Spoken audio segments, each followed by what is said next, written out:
culto passado, em que eu estava aqui há 15 dias, né? Nós falamos acerca da supremacia de Cristo.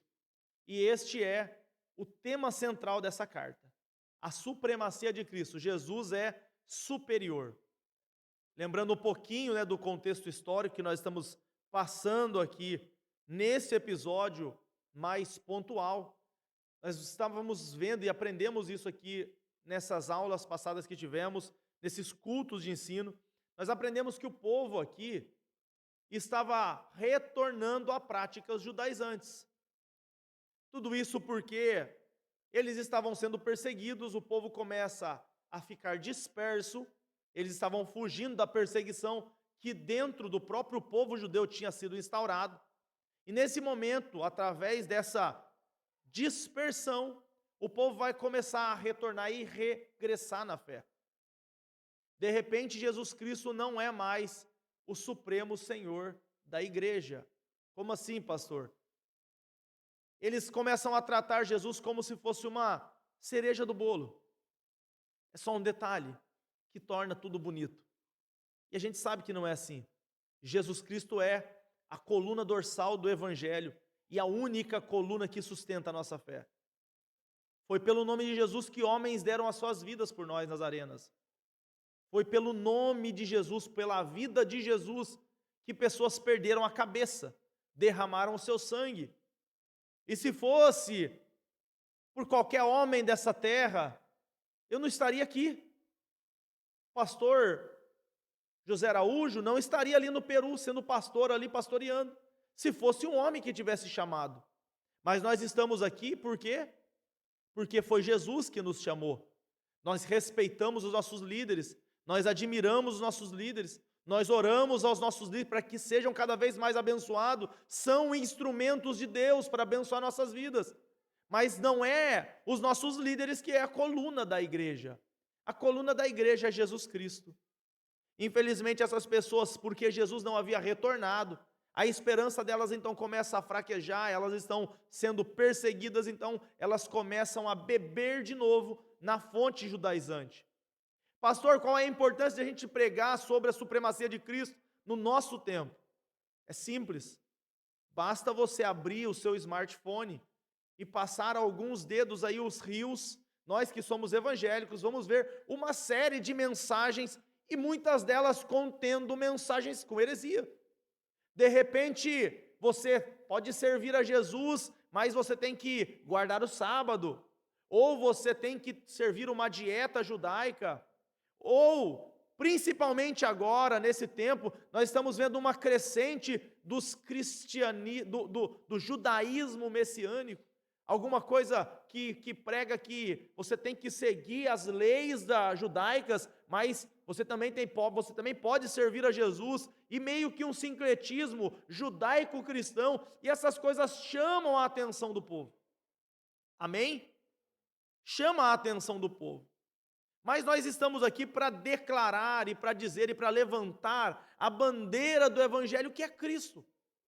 Então nós vamos ver logo no capítulo 1, aos Hebreus, nós vamos ver o escritor dizendo assim, olha, havendo Deus falado aos nossos pais, versículo 1 do capítulo 1, havendo Deus falado de muitas maneiras, de muitas formas, para nossos pais através dos profetas, a nós, nesse último tempo, falou pelo Filho. E aí vai dizer assim que ele é a cabeça da igreja. Vai falar ainda que foi através dele que todas as coisas foram feitas.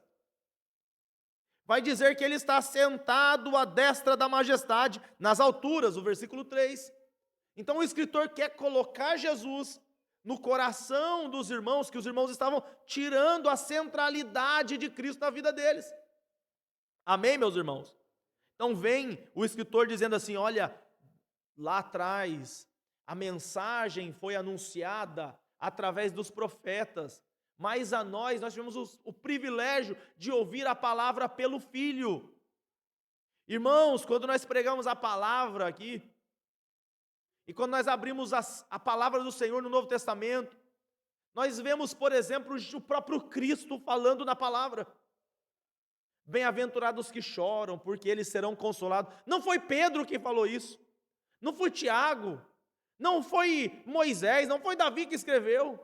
Ainda que a palavra toda ela é inspirada, mas o próprio Cristo deixou as suas palavras para ser escrita. Nós temos um privilégio muito grande, o Filho de Deus, que está nesse momento assentado na majestade das alturas, deixou essa palavra para nós. Somos privilegiados.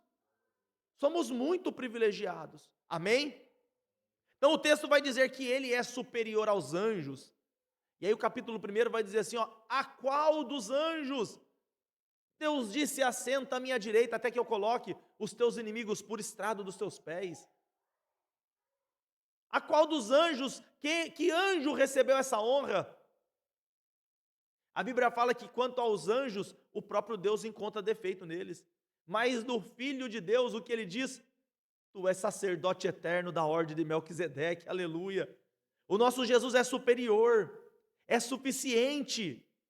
E isso é importante, a gente trazer isso para a nossa vida, porque é essa fé que faz a igreja prosperar. A fé em Cristo Jesus, porque pode ser que muita gente pregue um cristianismo, mas não viva o verdadeiro cristianismo. Aquele cristianismo que muda a vida, que muda a minha conduta, que muda os meus hábitos, que joga fora os meus vícios. Aquele cristianismo que indica a minha fraqueza, que indica a minha falha, assim como o pastor Lucas. Sim, quando eu estou diante do Evangelho e diante da cruz de Cristo, essa luz é tão maravilhosa que mostra as minhas falhas. É esse Jesus a qual nós queremos resgatar aqui nesses dias de estudo. Depois a gente vai abrir a Bíblia no capítulo 2, e a Bíblia vai dizer que Cristo é superior ao sumo sacerdote, porque ele é compassivo.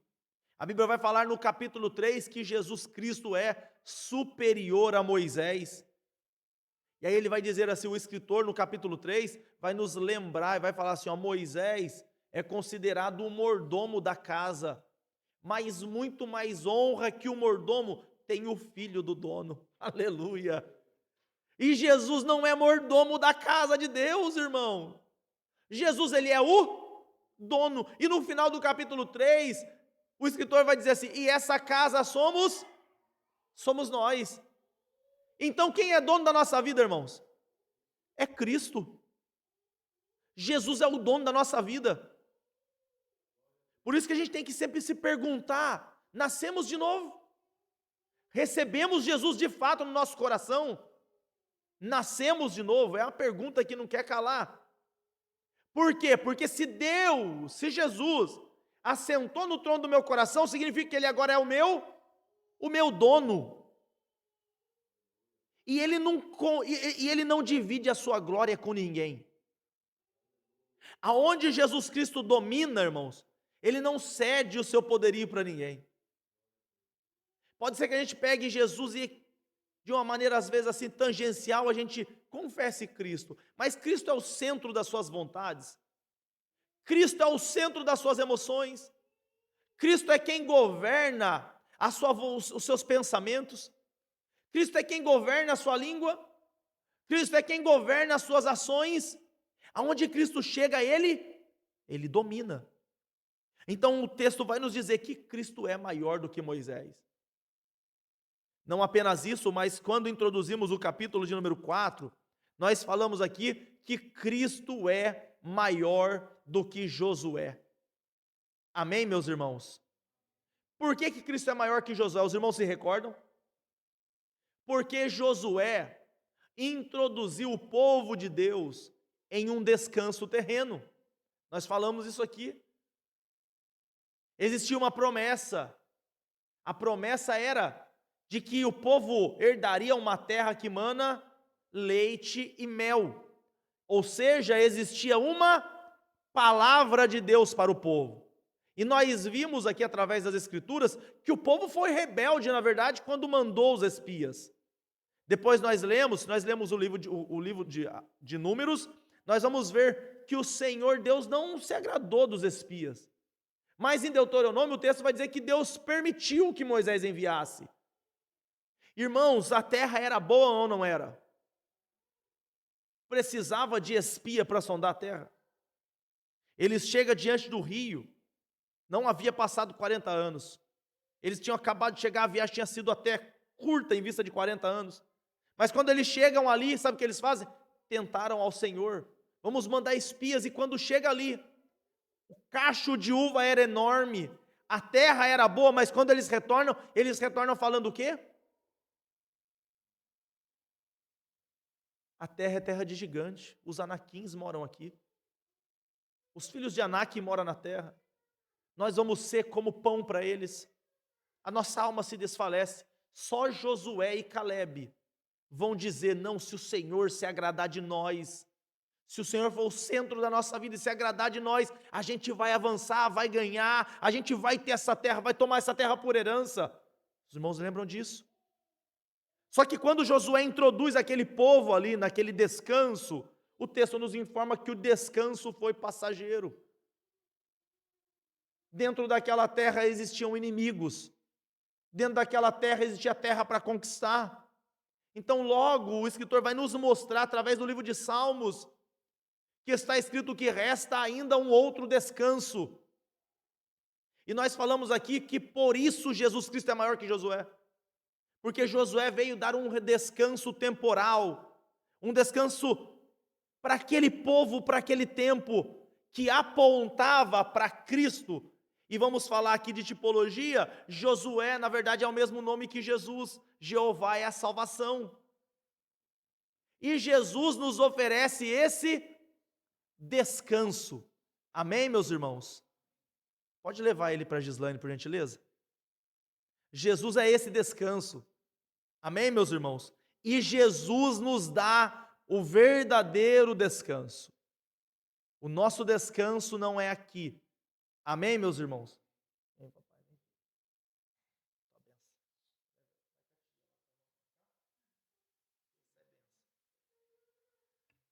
Então Jesus é esse Deus que nos introduz, irmãos, ao descanso. Eu peço perdão, viu? Jesus nos faz entrar em um descanso que não é um descanso dessa terra. O próprio Cristo falou, né? Seus discípulos trabalham, né? No dia de sábado, vocês curam no dia de sábado. Jesus falou o que para aqueles religiosos? Meu descanso não é aqui. O meu pai trabalha até agora, eu também trabalho. E prometeu para nós um verdadeiro descanso. Onde é o nosso descanso, irmãos? É no céu. Aleluia. Agora, não, enquanto a gente não chega no céu, o nosso descanso é Deus. Os irmãos lembram da passagem que nós estudamos aqui acerca de Moisés? O povo pecou, Moisés vai interceder pelo povo, e intercedendo pelo povo, Moisés fala assim: não, Senhor, não faça isso, que vão dizer do teu nome. E Deus fala a Moisés: eu vou enviar meu anjo vai contigo. Senhor, se a tua presença não for conosco, não nos faça sair daqui. Aleluia. E a Bíblia nos fala assim, irmãos, aleluia, glória ao nome do Senhor, que Deus responde e fala assim: olha, Moisés, a minha presença irá com vocês e vos fará descansar. Aleluia, glória ao nome do Senhor. Então o nosso descanso é onde, irmãos? Nosso descanso é com Jesus.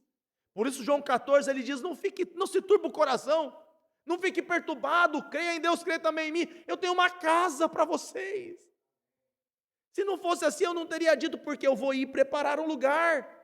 Se eu for, eu virei para vos levar, para que onde eu estiver estejais vós também, porque o descanso do cristão é aos pés de Jesus.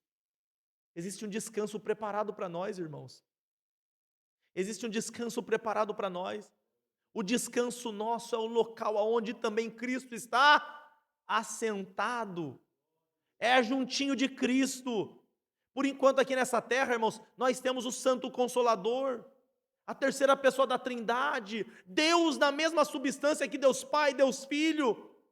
Mas nós sabemos que esse Deus Todo-Poderoso, Filho, chamado Jesus, nesse momento está à destra de Deus.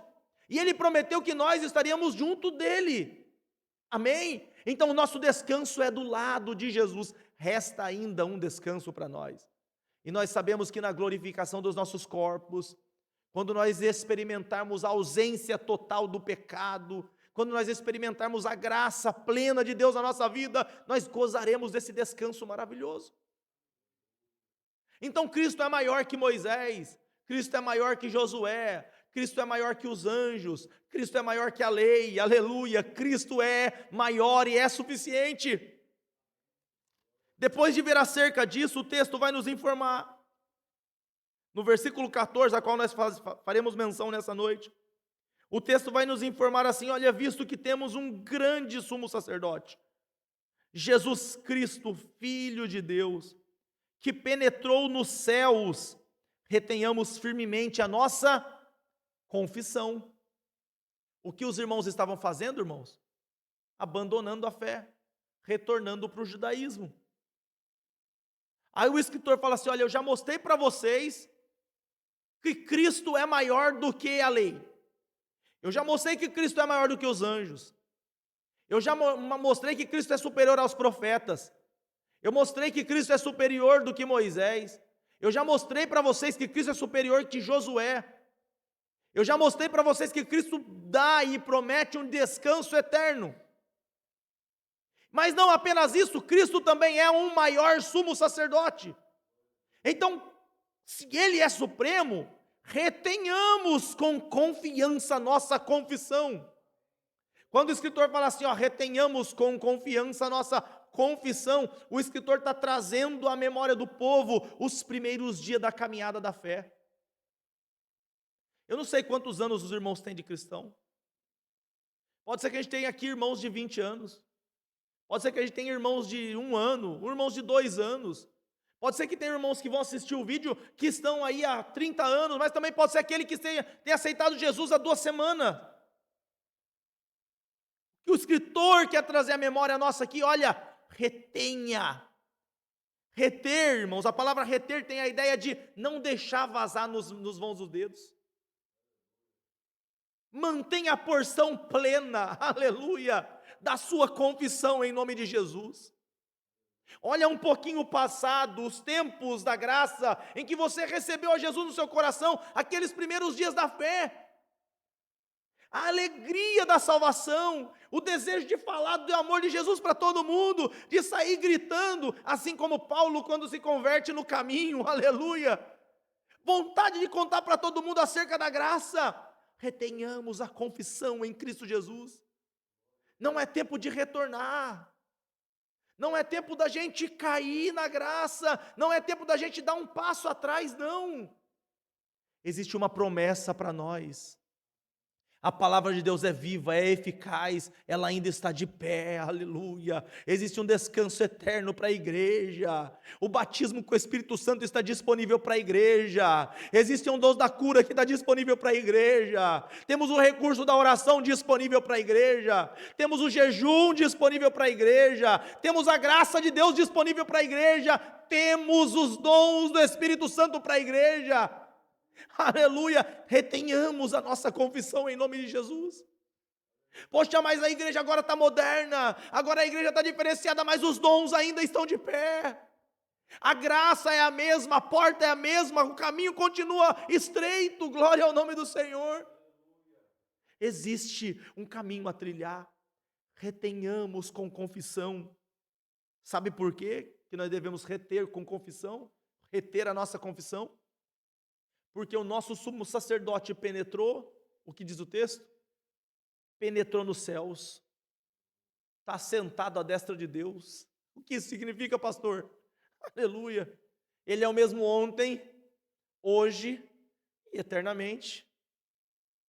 Aleluia, o Cristo que assentou no trono, à destra de Deus, na época dos pais apostólicos é o mesmo que está lá agora. Aleluia. Glória ao nome do Senhor. O Cristo que está sentado à destra de Deus é o mesmo Cristo que lá do alto vivenciou os mártires e os heróis da fé. Retenhamos a nossa confissão. Jesus Cristo não mudou. Jesus Cristo é o mesmo ontem, hoje e eternamente. Por que voltar atrás? Irmãos, a gente precisa calibrar a qualidade da nossa fé. Como eu faço isso, pastor? Olhando os homens do passado. Hebreus capítulo 11. A galeria dos heróis da fé, mas entra no capítulo 12, o escritor diz assim, olha, meus irmãos, Porém nós, que estamos rodeados de uma tão grande nuvem de testemunha, e essa nuvem de testemunha faz menção aos heróis da fé, nós que estamos rodeados dessa nuvem de testemunha, deixemos todo o embaraço, todo o pecado que tão de perto nos rodeia e corramos com paciência a carreira que nos está proposta, olhando para quem? Para Jesus, o autor e o consumador da fé. Ele é o mesmo, ele está lá nas alturas agora. Ele foi aquele que incentivou Pedro a pastorear as ovelhas. Aleluia! Ele foi aquele que apalpou a cabeça de João quando aquele deitava a cabeça no peito dele. Ele é o mesmo. Ele é eterno. O seu amor permanece o mesmo. Por que a minha confissão deve ser outra? Por que eu devo decrescer na minha confissão? Diminuir na minha fé? Não, irmãos, a nossa vida é de glória em glória, para a honra e glória do nome do Senhor Jesus. Porque Ele é um sumo sacerdote que está à destra de Deus e penetrou nos céus. E o texto diz assim, versículo 15, porque ele não é só um sumo sacerdote, mas o texto diz, porque não temos um sumo sacerdote que não possa compadecer-se das nossas fraquezas. Amém, irmãos? Irmãos, eu sou muito jovem, eu sou um obreiro jovem, 35 anos, está começando agora, que os pastores dizem, né?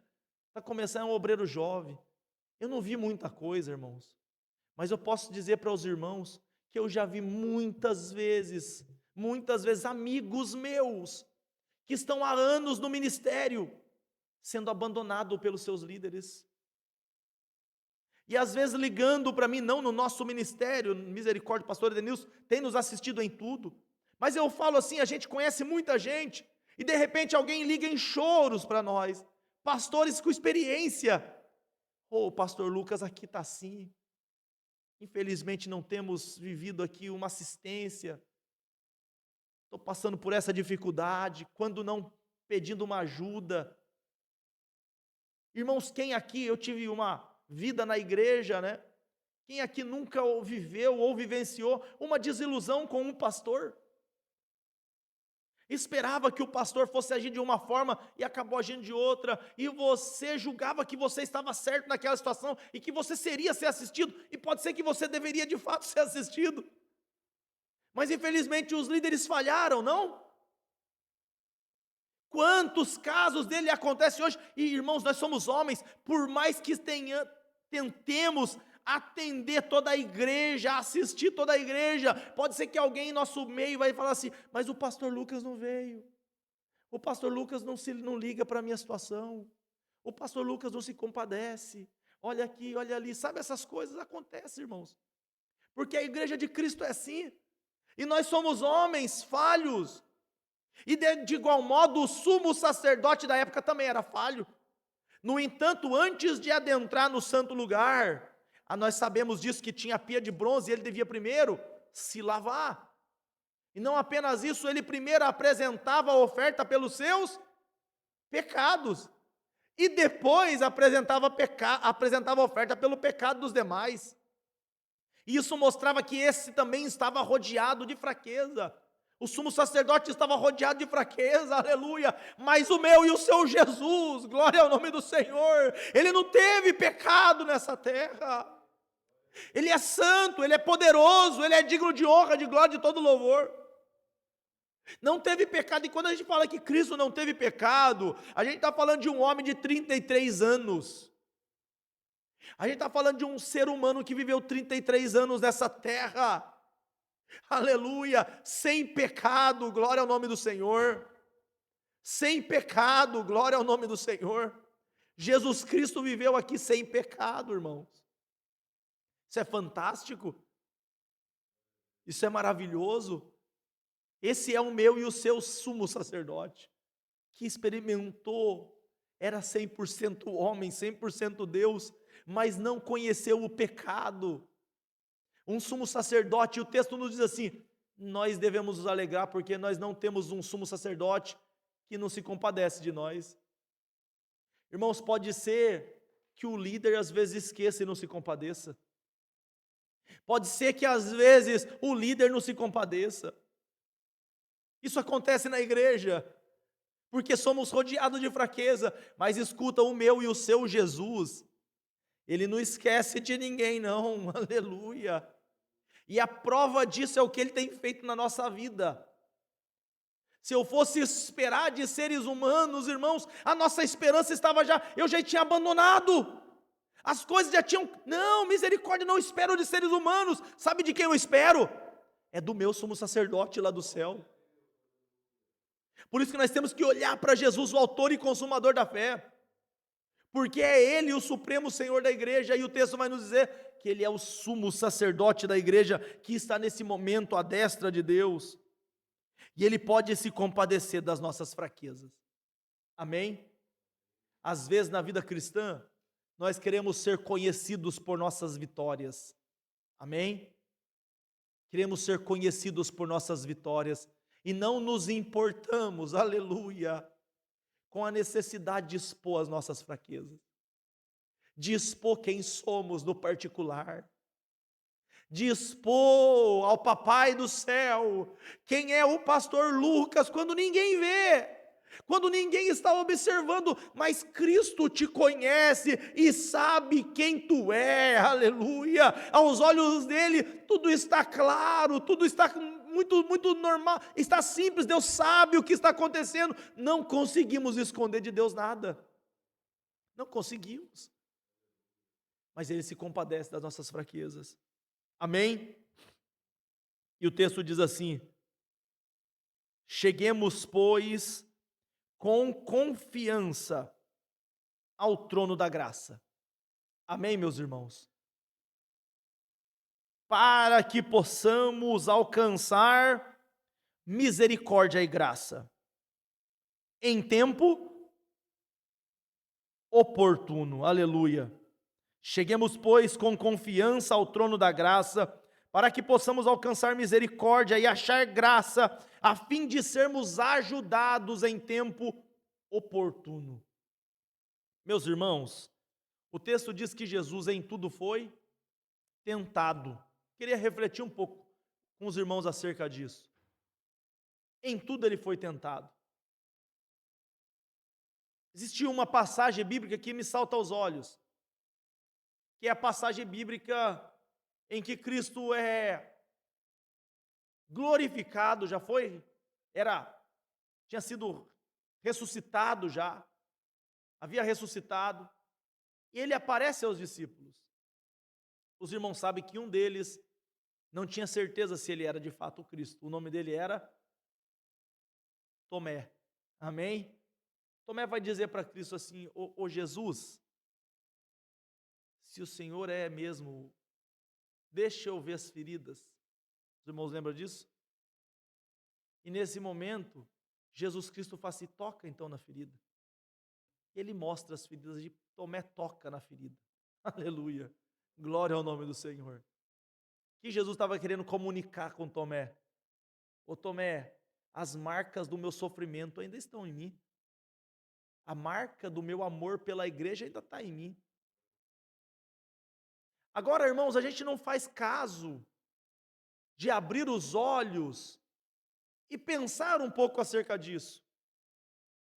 Irmão, o Jesus que se apresentou a Tomé, que estava marcado com feridas nas mãos, nos pés, no lado, nas costas, esse Jesus é o Jesus que foi uma criancinha aqui nessa terra. Irmãos, não existe fase mais dolorosa do que a infância. Vou falar de novo. Não existe fase mais dolorosa que a infância. É a infância e a velhice. Quem aqui lembra de quando você tinha 1 ano de idade? Quem aqui lembra? Você lembra, Josi? Você lembra, irmão Giovanni, quando você tinha 1 ano de idade? Graças a Deus que Deus apagou isso da sua vida, viu? Porque é muito sofrimento, irmãos. Imagina você andar com um cocôzinho ali grudado na sua bumbum e esperar que a tua mamãe te troque. Imagina você aguardar que um adulto pegue você no braço e te dê o banho. Pensa comigo, irmãos. Imagina você passar por tudo isso. A vida é um ciclo, né? depois tudo acontece de novo quando a gente chega na velhice, né? Eu acredito que Deus experimentou tudo, Jesus experimentou tudo, porque ele foi até o meio do ciclo, então o outro ele já conhece, né? É só fazer o outro lado, né? Então eu acredito que Jesus experimentou tudo isso. Jesus foi uma criança, ele sabe o que é querer dar os primeiros passos e cair, tropeçar. Jesus Cristo sabe, ele sabe o que é ser um bebê. Ele foi um bebezinho. Jesus Cristo teve 2 aninhos de idade do Caleb, meu filho. Teve 3 anos, se você buscar na tua memória, a tua memória mais antiga, quantos anos você tinha? Mais ou menos assim. Quem é que arrisca falar? Eu acho que eu tinha uns 4 anos de idade, 5 anos de idade, quando tive uma experiência que marcou a minha vida. E eu lembro dessa experiência como se fosse hoje ainda. Mas os irmãos podem, tem gente que vai falar 5, 3. Estava falando com o irmão ontem que falou que lembrava de uma coisa que aconteceu com ele com 3 anos de idade. Jesus Cristo teve 3 anos de idade. Jesus Cristo teve 5, teve 7 anos de idade, foi uma criancinha. Jesus Cristo foi o primeiro dia na escola, irmãos. Glória ao nome do Senhor. Jesus Cristo sabe o que é, talvez, sofrer bullying. Alguém brincar com ele, olha lá, o Galileu.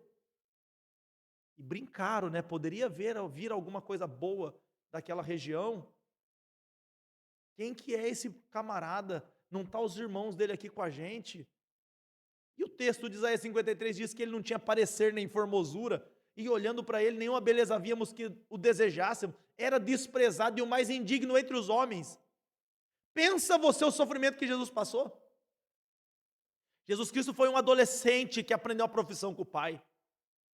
Como todo pai, para ensinar uma profissão, alguns empurrãozinhos tem que ser dado. Eu aprendi a profissão com a minha família.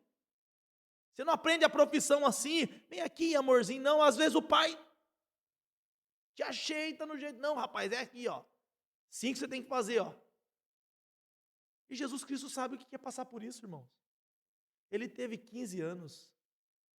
Aleluia, glória ao nome do Senhor. Eu já falei aqui uma vez, Jesus Cristo sabe o que é sofrer a pressão do casamento.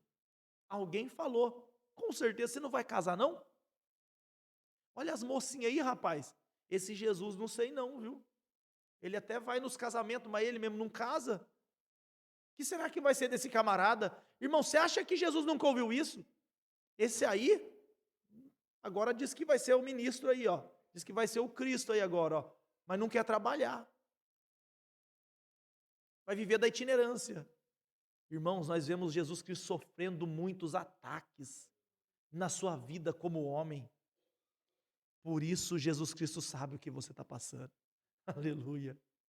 Para as criancinhas, Jesus Cristo entende as criancinhas e as defende porque Ele sabe o que é ser uma criança. Aleluia. As crianças de 7, 10 anos de idade, naquela fase da descoberta, Jesus Cristo sabe o que é isso. Jesus Cristo sabe o que é ser um jovem de 15, 20 anos de idade.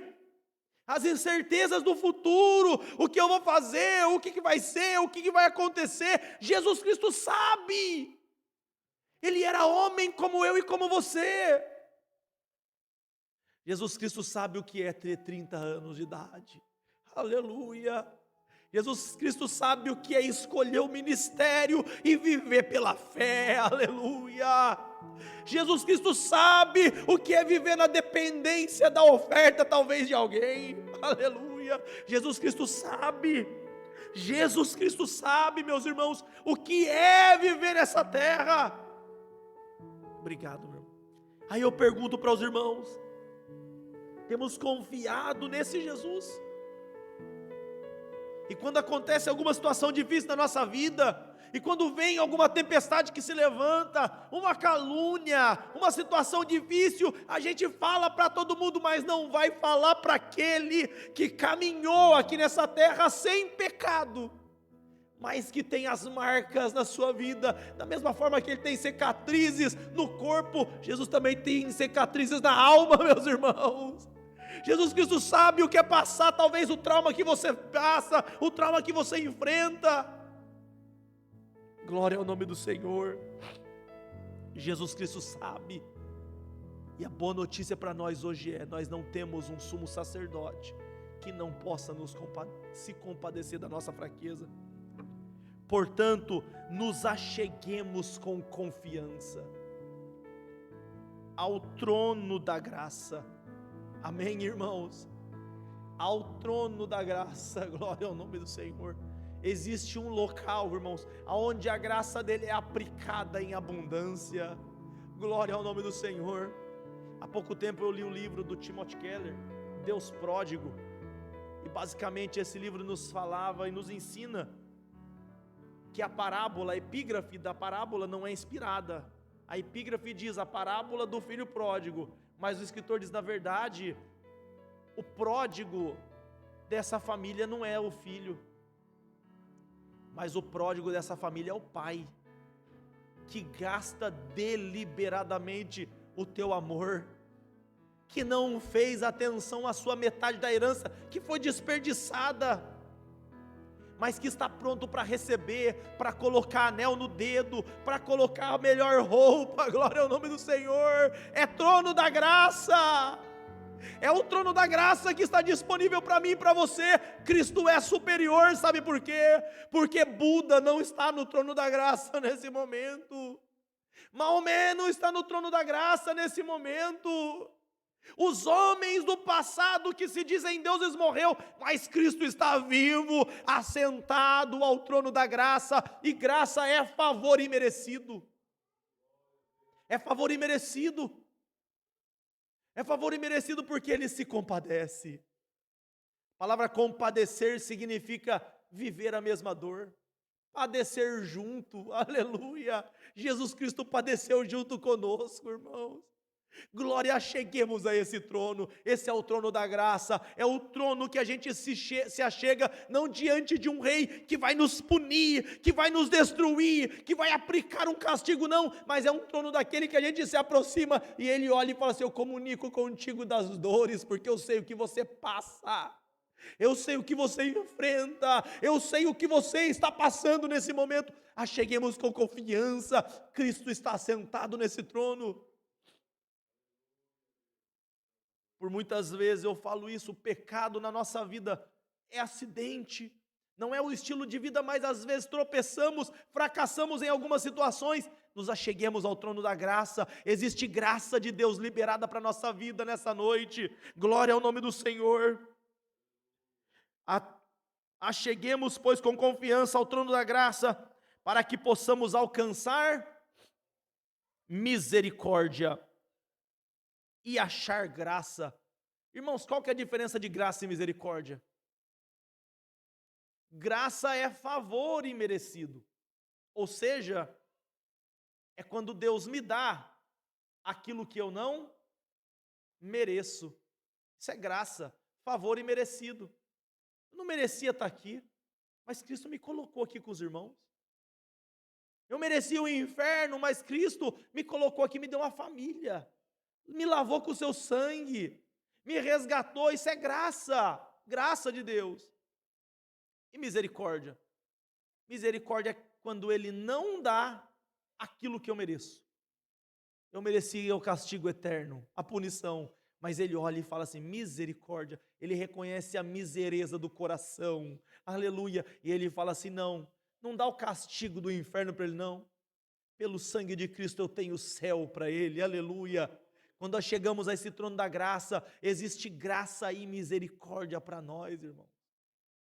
Mas o texto diz: para que possamos achar a misericórdia e a graça. Isso significa que precisamos buscar, precisamos ir até esse trono como alguém que procura um tesouro, amém? Como algo que é valioso. Como eu falei aqui, é uma graça que é de graça, mas que não é barata. Eu até falei aos irmãos, é a mesma coisa de eu comprar ali uma Porsche e dar para o meu amigo pastor José Araújo e dizer: está aqui, pastor José Araújo, essa é uma Porsche que eu estou te dando. Ele pagou quanto na Porsche, irmãos? Pagou nada.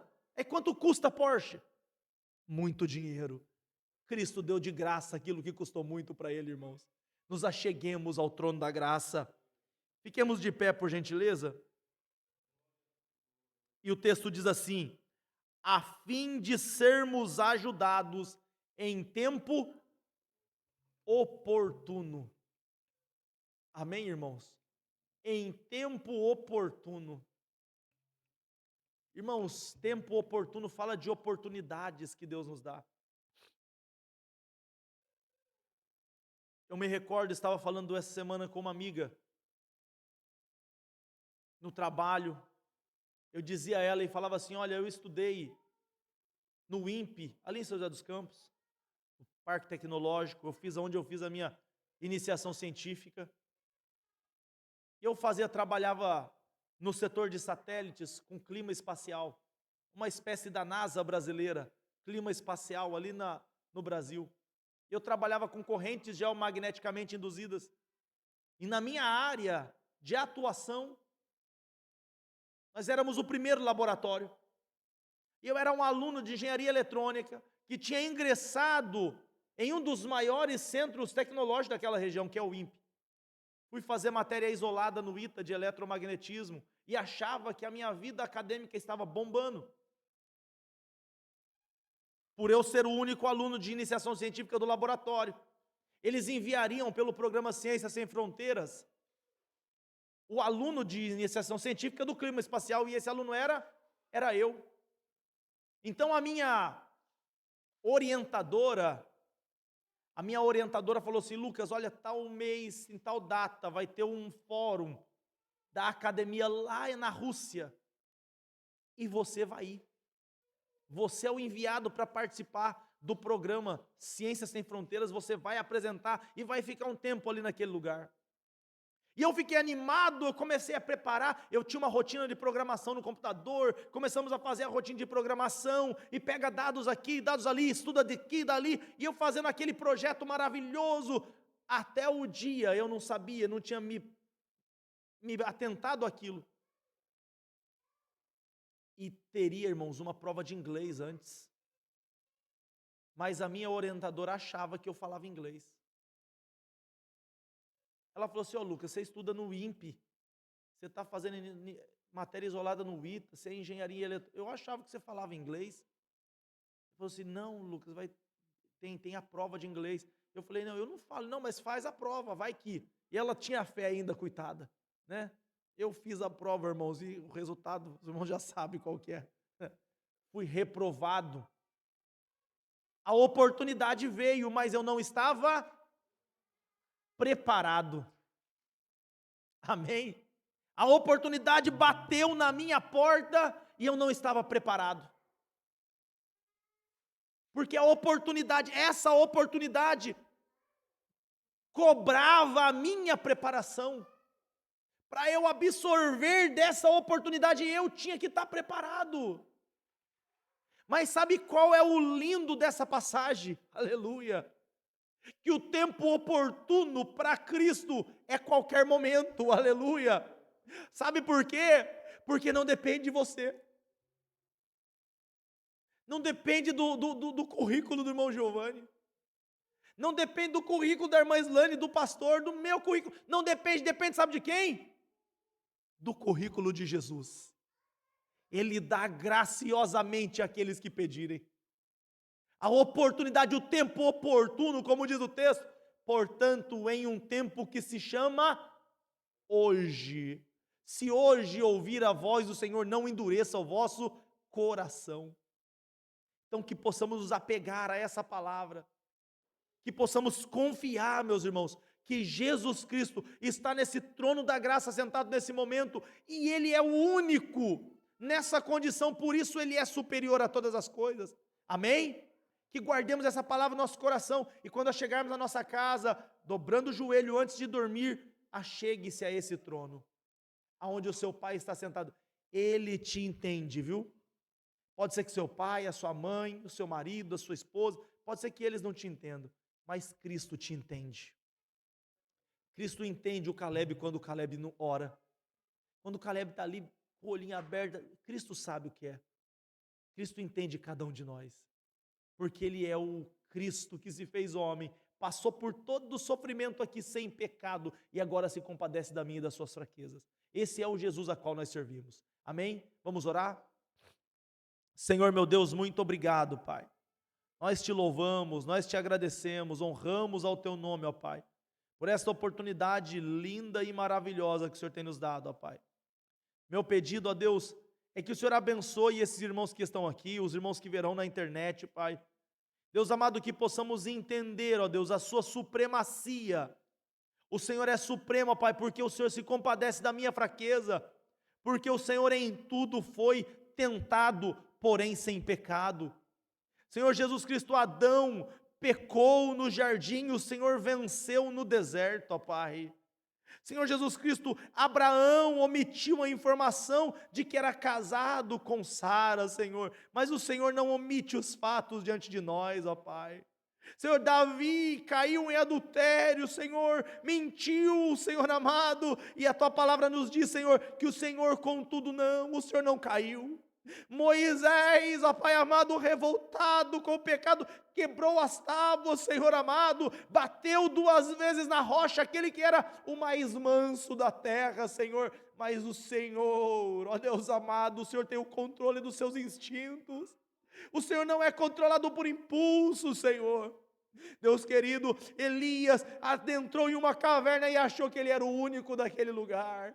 Só eu sobrei, Senhor amado, e o Senhor o chamou, ó Pai, para fora e o fez caminhar ainda muito tempo, Pai amado, mas o Senhor não desiste da tua chamada, o Senhor começou e terminou, é o autor e consumador da nossa fé, Pai amado.